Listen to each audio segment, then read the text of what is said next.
Welcome to my channel. నా channel కనుక మీరు ఇంకా సబ్స్క్రైబ్ చేసుకోకపోయినట్టయితే ప్లీజ్ సబ్స్క్రైబ్. ఈరోజు మనం ఈ వీడియోలో 10 జనవరి 2025 అంటే శుక్రవారం రోజు స్టాక్ మార్కెట్ ఏ విధంగా ఉండబోతుంది అనే ప్రెడిక్షన్ వీడియోని మనం చూద్దాం. అసలు శుక్రవారం రోజు ఓవరాల్గా స్టాక్ మార్కెట్ ట్రెండ్ ఎలా ఉండబోతుంది అనేది తెలుసుకునే ముందుగా ప్రీ మార్కెట్ సెషన్ గురించి ప్రిడిక్ట్ చేయాలి అంటే అంతకన్నా ముందు రోజు అంటే Thursday America stock market Nasdaq కొంతవరకు పాజిటివ్గా ట్రెండ్ అయ్యే అవకాశం ఉంది. అలాగే నెక్స్ట్ రోజు అంటే ఫ్రైడే మార్నింగ్ టైము ఒక నెగిటివ్ ట్రెండ్ని చూపించే అవకాశం ఉంది. నేషనల్ మార్కెట్స్ ఒక నెగిటివ్ మూమెంట్ని చూపించే అవకాశం ఉంది. సో అలాంటి నెగిటివ్ ట్రెండ్ బిగినింగ్ మనకు దొరికిన తర్వాత మన మార్కెట్ ఓవరాల్ ట్రెండ్ మనం చూడాలి అంటే అది మిక్స్డ్ ట్రెండ్గా మూవ్ అయ్యే అవకాశం ఉంది.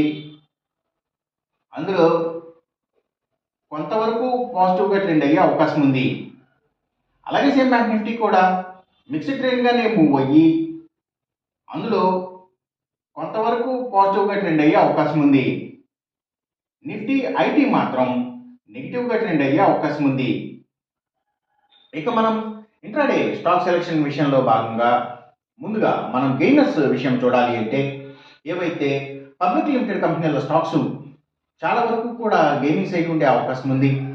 అలాగే ఇంకా అగ్రికల్చర్కి రిలేటెడ్గా ఉండే అన్ని కంపెనీల స్టాక్స్ కూడా అంటే సీడ్స్ కంపెనీల stocks, fertilisers and chemicals, tractors కంపెనీల స్టాక్స్ ఇలాంటివన్నీ కూడా గెయినింగ్ సైడ్ ఉండే అవకాశం ఉంది. ఇంకా Nifty pharma and hospitals stocks, ముఖ్యంగా హాస్పిటల్స్ స్టాక్స్, ఎడ్యుకేషనల్ సర్వీసెస్కి సంబంధించిన కంపెనీల స్టాక్స్, సర్వీసెస్కి సంబంధించిన అన్ని కంపెనీల స్టాక్స్ కూడా courier services, food deliveries, pharma deliveries ఇలాంటి వాటి స్టాక్స్, అలాగే ఫుట్వేర్కి సంబంధించిన కంపెనీల స్టాక్స్ ఇవన్నీ కూడా, అలాగే ఇంకా సోలార్ పవర్కి సంబంధించిన అన్ని కంపెనీల స్టాక్స్ కూడా గెయినింగ్ సైడ్ ఉండే అవకాశం ఉంది. అలాగే ఇంకా గ్రీన్ ఎనర్జీకి సంబంధించిన కంపెనీల స్టాక్స్, బయోగ్యాస్, బయోపవర్, బయోడీజిల్ ఇలాంటి వాటి స్టాక్స్ ఇవన్నీ కూడా గెయినింగ్ సైడ్ ఉండే అవకాశం ఉంది.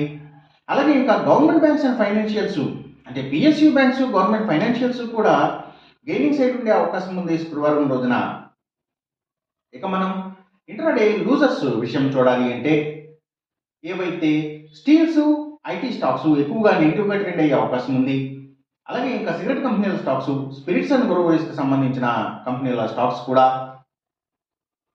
అలాగే ఇంకా ఏవైతే లగ్జరీ హోటల్స్, డైమండ్స్, ఫ్యాషన్స్ ఇలాంటి వాటికి సంబంధించిన కంపెనీల స్టాక్స్, సినిమాల థియేటర్ల కంపెనీల స్టాక్స్ కూడా ఎక్కువగా నెగిటివ్గా ట్రెండ్ అయ్యే అవకాశం ఉంది.